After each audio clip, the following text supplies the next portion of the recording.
মৰঙীৰ উদয়ন বাগিচাত চাহ শ্ৰমিকৰ প্ৰতিবাদ কৰ্তৃপক্ষৰ বিৰুদ্ধে। গোলাঘাট উদয়ন চাহ বাগিচা কৰ্তৃপক্ষৰ জয়চুফ আৰু ৰঞ্জিত হাজৰিকাৰ বিৰুদ্ধে গুৰুতৰ অভিযোগ। মৰঙীৰ উদয়ন চাহ বাগিচাৰ শ্ৰমিক অৰুণ কুমাৰক কোনো ধৰণৰ ভুল নথকাকৈ কামৰ পৰা বৰ্খাস্ত কৰাক লৈ গোলাঘাট চাহ শ্ৰমিক মুক্তি সংগ্ৰাম সমিতি আৰু ভাৰতীয় চাহ মজদুৰ সংঘৰ লগতে উদয়ন বাগিচাৰ শ্ৰমিক বাগিচা কাৰ্যালয়ৰ গেটৰ সন্মুখত প্ৰতিবাদ। বাগিচাৰ শ্ৰমিকৰ উল্লেখযোগ্য যে অৰুণ কুমাৰক কামত নিয়োগ নকৰে বাগিচা কৰ্তৃপক্ষ। তেন্তে চাহ মুক্তি সংগ্ৰাম সমিতি আৰু ভাৰতীয় চাহ মজদুৰ লগতে উদয়ন বাগিচাৰ শ্ৰমিকে জানুৱাৰী 4 তাৰিখে গণ প্ৰতিবাদৰ হুংকাৰ অমিত নগৰ। চাহ মুক্তি সংগ্ৰাম সমিতিৰ সভাপতিয়ে জানিবলৈ দিয়ে যে গোলাঘাটৰ মৰঙী উদয়ন বাগিচাৰ বিৰুদ্ধে আগেও বহুত অভিযোগ আছে বুলি সংবাদ মাধ্যমক জানিবলৈ দিয়ে।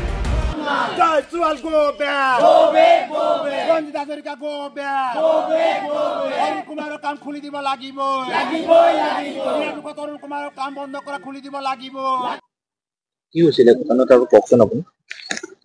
তো এই 2024 চনৰে এইটো মে মাহৰ ঘটনা। মে মাহৰ 10 তাৰিখে উদয়ন চাহ বাগিচাৰ 8D চালানত মেনেজাৰ ৰঞ্জিত হাজৰিকা হয়তো মহিলাসকলৰ কিছু অলপ কিবা বিষয়ত তেওঁলোকৰ কিবা তৰ্ক বিতৰ্ক হ'ল।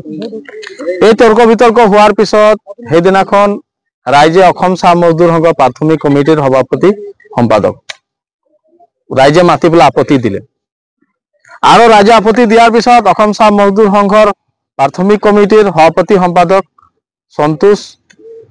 বন্তুষ নায়ক আৰু শংকৰ তাঁতীয়ে গোটেই ৰাইজক বাগিচাৰ অফিচত মাতিলে।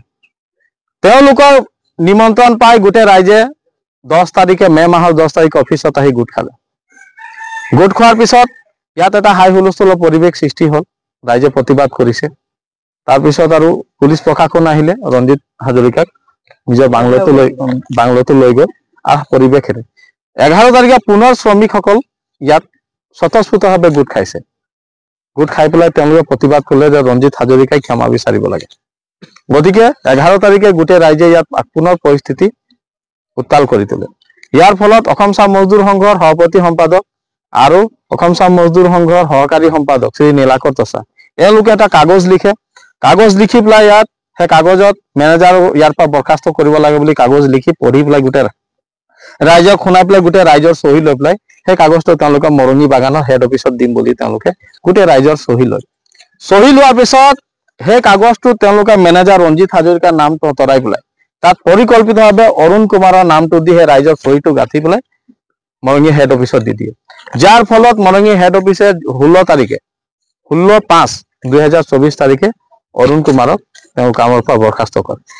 যোৱা 6 মাহ ডমেষ্টিক ইনকুৱাৰী চলি থকাৰ কাৰণে আমি সংঘই এটা সুপ্ৰিম কোৰ্টৰ জাজমেণ্ট আছে যে যেতিয়া ডমেষ্টিক ইনকুৱাৰী চলি থাকে সেই সময়ত কোনো হস্তক্ষেপ কৰিব নোৱাৰে।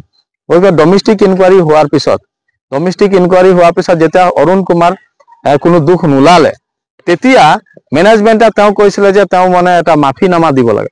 তেওঁ যেতিয়া ভুল কৰাই নাই কিয় মাফিনামা দিব? তেওঁ মাফিনামা নিদিয়াৰ কাৰণে আজি তেওঁ কামৰ পৰা বৰ্খাস্ত কৰিছে। এইটো চূড়ান্তভাৱে তেওঁৰ ওপৰত অন্যায় হৈছে। যি ৰঞ্জিত হাজৰিকাই ভুল কৰিছে তেওঁ কামৰ পৰা বৰ্খাস্ত কৰিব লাগিছে, তেওঁ এই কোম্পানীৰ পৰা বাহিৰ কৰিব লাগিছে। কিন্তু তেওঁক উদয়নৰ পৰা লৈ পেলাই আজি বিজিকে চাহ বাগিচাত অন্য এটা ডিভিজন গাৰ্ডেনত দিছে। কিন্তু আজি যি মানুহটো সম্পূৰ্ণ নিৰ্দোষী অৰুণ কুমাৰ তেওঁ কামৰ পৰা বৰ্খাস্ত কৰিছে। তো চূড়ান্তভাৱে মেনেজমেণ্টে যিটো এইটো ধৰি লোৱা অন্যায় কৰিছে, ইয়াৰ ফলত আজি অৰুণ কুমাৰৰ যদি কালি তাৰিখত কিবা তেওঁ যদি মানসিকভাৱে কিবা ৰোগী হৈ যায় বা তেওঁ যদি শাৰীৰিকভাৱে কিবা ক্ষতি হয়, ইয়াৰ সম্পূৰ্ণ জগৰীয়া কিন্তু অসম চাহ মজদুৰ সংঘ গোলাঘাট শাখাৰ বিষয়ববীয়া ইয়াৰ প্ৰাথমিক গোটৰ সভাপতি সম্পাদক বন্তুষ নায়ক, শংকৰ তাঁতী আৰু মৰঙী বাগানৰ জেনেৰেল মেনেজাৰ আমাৰ জয়সৱাল ডাঙৰীয়া আৰু ৰঞ্জিত হাজৰিকা হ'ব। গতিকে আমি ধিক্কাৰ জনাইছো তেওঁলোকৰ এই সিদ্ধান্তক যে অৰুণ কুমাৰক তেওঁলোকে অন্যায়ভাৱে তেওঁলোকে কামৰ পৰা বৰ্খাস্ত কৰিছে। আমি আজি প্ৰতিবাদী কাৰ্যসূচীৰ যোগেদি আমি জনাইছো যে অহা শনিবাৰ 4 তাৰিখৰ ভিতৰত আমি 48 ঘণ্টা সময় দিছিলো। তেওঁলোকে আজি ইয়াত মেনেজাৰ আহি উপস্থিত নাই হোৱা। গতিকে মেনেজাৰ যিহেতু আমি সংঘৰ মানুহ গোটেই ৰাইজ ইয়াত আহিছে কিন্তু মেনেজাৰ আহি উপস্থিত নাই হোৱা। গতিকে তেখেতৰ এইটো ভুল কাম কৰিছে।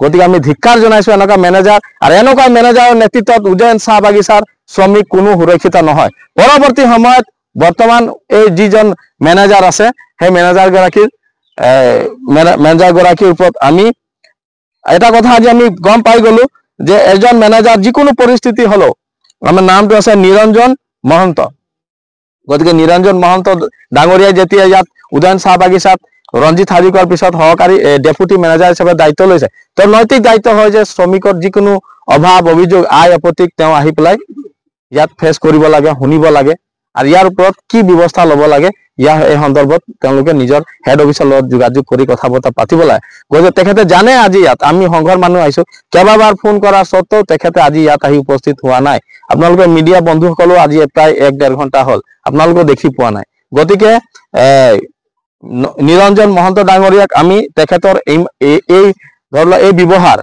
যিটো এলাগি কৰিছে শ্ৰমিকৰ সমস্যাৰ প্ৰতি এলাগি কৰি তেওঁ ইয়াৰ পৰা অনুপস্থিত আহি পেলাই খবৰ এটা ল'ব লাগে নাই লোৱা গতিকে তেখেতক আমি ধিক্কাৰ দিছো আৰু গৰিহণা জনাইছো আৰু তেখেতৰ দৰে মেনেজাৰ যি বিষয়া যি মেনেজমেণ্ট মানৱ দৰদী নহয় মানুহৰ হা সমস্যাক লৈ পেলাই তেওঁ আহি পেলাই বুজ ল'ব নোৱাৰে এনেকা মেনেজাৰক নালাগে গতিকে যি হিচাপে ৰঞ্জিত হাজৰিকাই ইয়াত মানে ইয়াৰ পৰা বৰখাস্ত হল হেনেকুৱা নিৰঞ্জন মহন্ত ডাঙৰীয়াকো আমি অতি শীঘ্ৰে উদয়ন চাহ বাগিচাৰ পৰা আমি ইয়াৰ পৰা পঠিয়াৰ আমি ব্যৱস্থা সংগ্ৰহ কৰিম কিয়নো আজি তেওঁ ইয়াত এবসেন্ট হৈছে কি কৈছে নিৰঞ্জন মহন্ত ইয়াৰ পৰা যাব লাগে নে গোলাঘাটৰ পৰা ইয়ালুদ্দিন হুছেইনৰ ৰিপৰ্ট MK নিউজ